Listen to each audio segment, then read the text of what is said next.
Hello, Anteater fans. Michael O'Sullivan here at the track at Anteater Stadium, which will be the site of the Steve Scott Invitational, which takes place both tomorrow and Saturday. It's a big event here on campus, and the UCI track and field team behind me making their final preparations before things get going on Friday. It's named after Steve Scott, a former UCI great in track and field.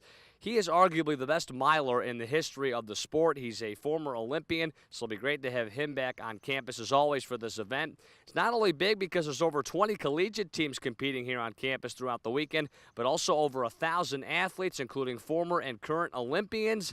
And it's the final preparations for this UCI track and field team before the Big West Championships. Understand what the focus and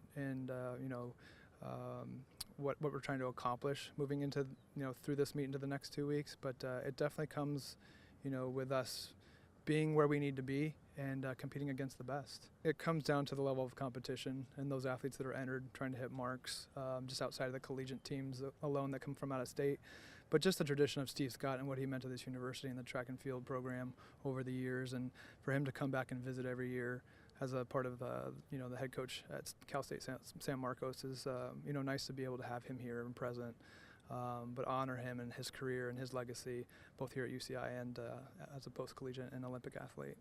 We mentioned how there'll be over 20 collegiate teams competing here on campus throughout the weekend and over 1,000 athletes total, including former and current Olympians. You got Allison Felix, the gold medalist, who's slated to compete on Saturday. Also, former UCI great Charles Jock will be in attendance as well. But it's a great opportunity not only for the student athletes, but for you Anteater fans to come out here as the best of the best, compete throughout the weekend here at Anteater Stadium.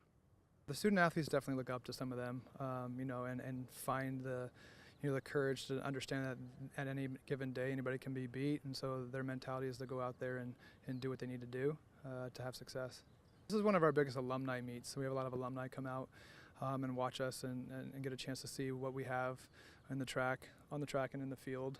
So we always look forward to kind of interacting with them and seeing people that have been here in the 70s, 80s, 90s, and obviously in the 2000s. So it's nice to kind of be able to connect with them and to see some of our old coaches and to see where they are in their lives and to watch them come out here and be excited about what we have to present. So the Steve Scott Invitational, the last home meet for all these seniors on the UC Irvine track and field team. And again, their final prep work before the Big West Championships, which are right around the corner. It'll get going tomorrow around midday, and it'll go through Saturday here at Anteater Stadium. Hope to see you here, Anteater fans.